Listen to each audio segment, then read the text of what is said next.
Picture this. It's January 2013, and Elisa, she's this 21-year-old Canadian student, just looking to have a good time in Los Angeles, probably dreaming of spotting celebrities and hitting up those fancy Hollywood parties. But instead, she ends up in the morgue. So, what happened? Where did things go wrong? There's still plenty of speculation, but watch this video and decide for yourself. She arrives and checks in to the Cecil Hotel. This hotel has its own sketchy past. It's like the Haunted Mansion at Disneyland, but for real, it's got more creepy stories than a Stephen King novel. Serial killers like Richard Ramirez, the Night Stalker himself, used to crash there, and Jack Unterweger, another sicko. Both these guys walked the same halls Elisa's about to check into. Can you believe that? And don't even get me started on all the suicides and other crazy stuff that went down there over the years. It's like the hotel's got its own true crime podcast. Elisa checks in on January 26th, probably thinking it's just another budget hotel. But little does she know she's about to become the star of one of the creepiest unsolved mysteries you've ever heard. A couple days go by and things start getting weird, like Twilight Zone weird. Other guests are complaining that Elisa's acting strange. So the hotel, they move her to a private room, probably thinking problem solved, right? Wrong.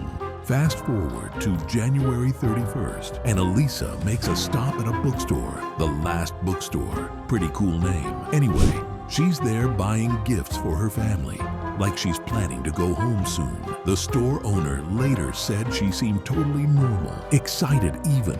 But that's the last time anyone sees her alive. Here's where things start going off the rails. It's February 1st, and the hotel security cameras catch footage of Elisa in the elevator, and it's like something straight out of a horror flick.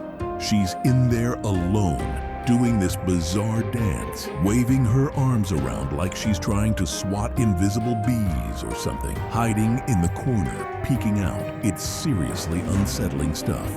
And then, poof, she's gone. Vanished into thin air like a magician's assistant. But this ain't no magic trick, folks. Days go by and nobody can find Elisa. Cops get involved. They're looking everywhere. But remember, this is the Cecil with its own sordid past, and who knows what demons are lurking in the dark.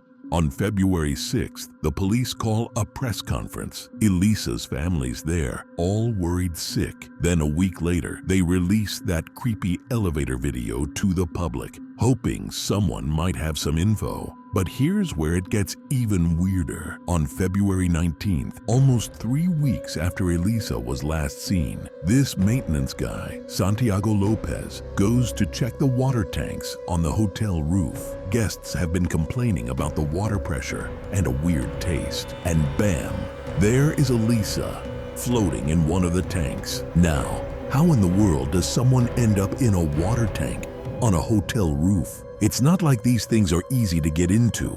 We're talking heavy lids, alarms, the whole 9 yards. So the doctors, they do their thing. Autopsy, toxicology, the works. And here's what they find. Elisa was on some medication for bipolar disorder, but she hadn't taken all of them recently. They say it was an accident. Elisa probably had some kind of episode, climbed up to the roof, somehow got into that tank, but man, people are not buying it. And can you blame them? It's the Cecil Hotel. That place has more ghosts than a Scooby-Doo marathon. The next thing you know, internet sleuths are going crazy with this one, coming up with all kinds of wild theories. Murder, ghosts, government conspiracies, you name it. Some folks are saying the hotel itself is evil, like it's got some kind of curse. This case, it blows up, gets TV shows, documentaries, the works. People just can't get enough. It's not just about Elisa anymore. It's about all the dark stuff that's gone down at the Cecil over the years. Elisa's parents end up trying to sue the hotel, but that gets thrown out faster than a drunk at last call. Meanwhile, everyone's still trying to figure out how the hell a young woman ends up dead in a water tank on a hotel roof. In the end,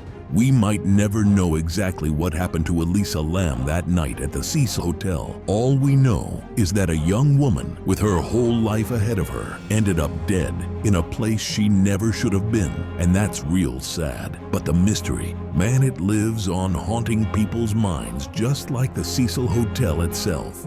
It's one of those stories that will make you think twice about where you book your next vacation. Maybe splurge for that 5-star joint instead of trying to save a few bucks, because you never know what kind of darkness might be lurking behind those budget hotel doors. And here's the thing, this case, it's not just about Elisa or the Cecil anymore. It's become this whole cultural phenomenon. People are obsessed with it, trying to crack the code like it's some kind of real-life escape room. But at the end of the day, we've got to remember this was a real person, a young woman with dreams and hopes and a family who loved her. It's easy to get caught up in all the theories and speculation, but sometimes the truth is just sad and simple. So yeah, that's the deal with Elisa Lam and the Cecil Hotel. It's a head-scratcher that makes you wonder about all the things we don't know about the world around us. And maybe, just maybe, it'll make you hug your loved ones a little tighter tonight, because you never know what tomorrow might bring.